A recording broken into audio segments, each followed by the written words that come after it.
आखिर बीएमसी के चुनाव में पवार की पावर फेल कैसे हो गई, ये भी अब आपको बताते हैं। चाचा भतीजे एक साथ आए लेकिन वो कमाल ना कर सके जिसकी उन्हें उम्मीद थी। 29 नगर निगमों के बाद पवार गुट जो है पूरी तरह से देखिए फेल हो गया।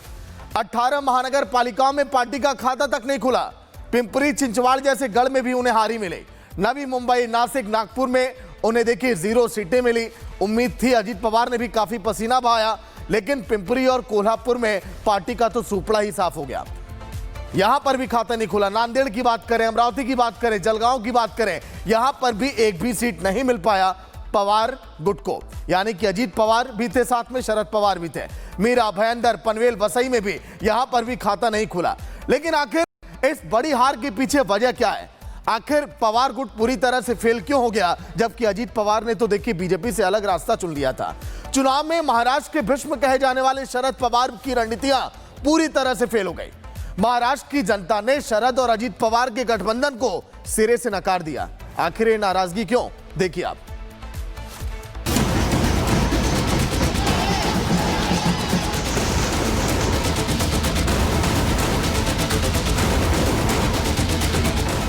महाराष्ट्र का नगर निगम चुनाव इस बार 2 मायनों में खास रहा।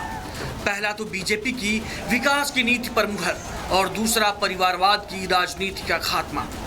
नगर निगम चुनाव में इस बार 2 परिवारवादी पार्टियों को मुंह की खानी पड़ी। पहली ठाकरे बंधु और दूसरा एनसीपी शरद और अजित गुट, यानी चाचा भतीजा।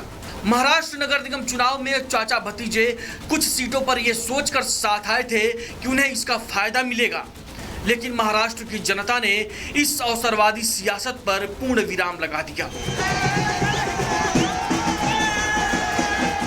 शरद पवार महाराष्ट्र की सियासत के भीष्म पितामह कहे जाते हैं, लेकिन इस बार के नगर निगम चुनाव में देवा भाव उन पर भारी पड़ गए। हालात ये है कि जहां शरद पवार और अजित पवार ने मिलकर पुणे और पिंपरी चिंचवड़ में चुनाव लड़ा, लेकिन वहां भी बीजेपी को बम्पर बढ़त मिली।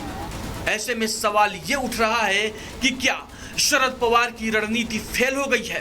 क्या शरद पवार अभी भी पुरानी रणनीति पर अटके हुए हैं? क्या शरद पवार में वो बात नहीं रही जिसकी उम्मीद की जाती है, या फिर अजित पवार को शरद पवार के साथ लाना भी देवा भाव की रणनीति का ही हिस्सा था? दूसरी तरफ जो केवल और केवल उद्धव मामू और राज मामू विजन और मिशन के साथ नहीं, डिवीजन के साथ काम कर रहे थे, केवल नकारात्मकता की राजनीति कर रहे थे, ऐसे लोगों को नकारने का काम महाराष्ट्र की जनता ने किया है। महाराष्ट्र में आज सिर्फ एक ही नाम गूंज रहा है, वो है देवेंद्र फडणवीस। फडणवीस ने पहले महाराष्ट्र की सत्ता में बीजेपी की वापसी कराई। इसके लिए उन्होंने शरद पवार की पार्टी तोड़कर अजित पवार को अपने साथ मिला लिया। शिंदे को डिप्टी सीएम के पद पर राजी कर लिया। अजित पवार को भी महाराष्ट्र का डिप्टी सीएम बना दिया, जिससे बीजेपी की स्थिति काफी मजबूत हो गई। फडणवीस की इसी रणनीति का फायदा उन्हें नगर निगम चुनाव में भी मिला और बीजेपी को भारी बढ़त मिली। यानी देवेंद्र फडणवीस ने एक बार फिर साबित कर दिया कि महाराष्ट्र के असली धुरंधर देवा भाऊ ही है।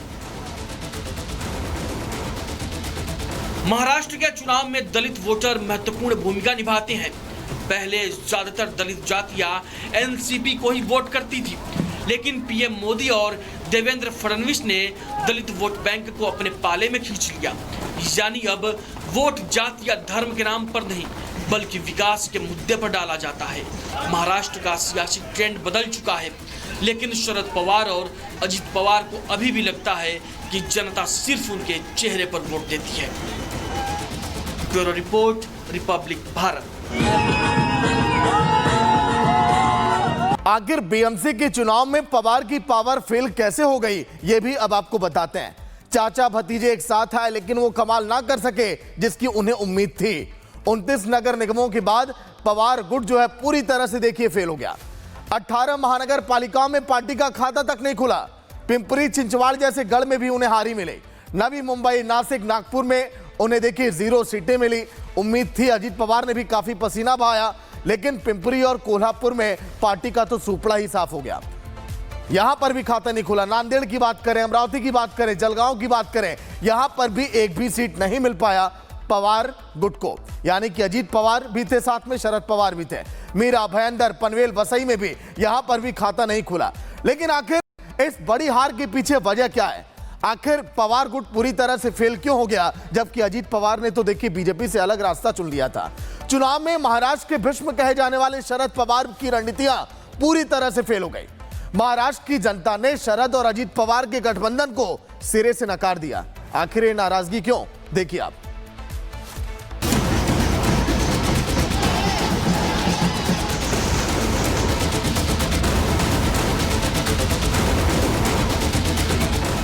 महाराष्ट्र का नगर निगम चुनाव इस बार 2 मायनों में खास रहा।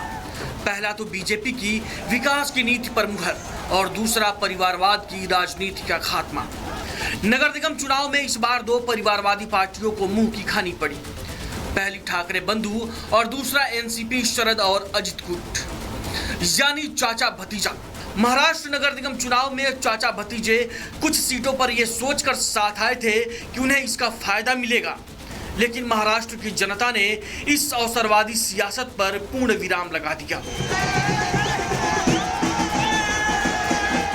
शरद पवार महाराष्ट्र की सियासत के भीष्म पितामह कहे जाते हैं, लेकिन इस बार के नगर निगम चुनाव में देवा भाव उन पर भारी पड़ गए। हालात ये है कि जहां शरद पवार और अजित पवार ने मिलकर पुणे और पिंपरी चिंचवड़ में चुनाव लड़ा, लेकिन वहां भी बीजेपी को बम्पर बढ़त मिली।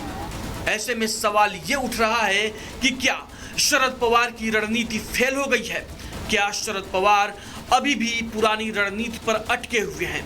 क्या शरद पवार में वो बात नहीं रही जिसकी उम्मीद की जाती है, या फिर अजित पवार को शरद पवार के साथ लाना भी देवा भाव की रणनीति का ही हिस्सा था? दूसरी तरफ जो केवल और केवल उद्धव मामू और राज मामू विजन और मिशन के साथ नहीं डिवीजन के साथ काम कर रहे थे, केवल नकारात्मकता की राजनीति कर रहे थे, ऐसे लोगों को नकारने का काम महाराष्ट्र की जनता ने किया है। महाराष्ट्र में आज सिर्फ एक ही नाम गूंज रहा है, वो है देवेंद्र फडणवीस। फडणवीस ने पहले महाराष्ट्र की सत्ता में बीजेपी की वापसी कराई। इसके लिए उन्होंने शरद पवार की पार्टी तोड़कर अजित पवार को अपने साथ मिला लिया, शिंदे को डिप्टी सीएम के पद पर राजी कर लिया, अजित पवार को भी महाराष्ट्र का डिप्टी सीएम बना दिया, जिससे बीजेपी की स्थिति काफी मजबूत हो गई।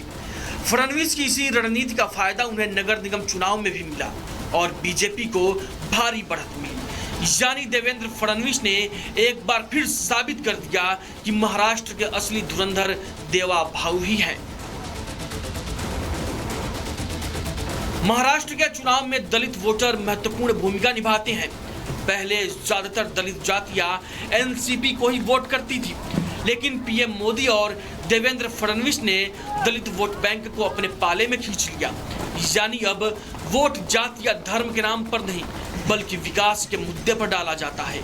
महाराष्ट्र का सियासी ट्रेंड बदल चुका है, लेकिन शरद पवार और अजित पवार को अभी भी लगता है कि जनता सिर्फ उनके चेहरे पर वोट देती है। Bureau report, Republic Bharat.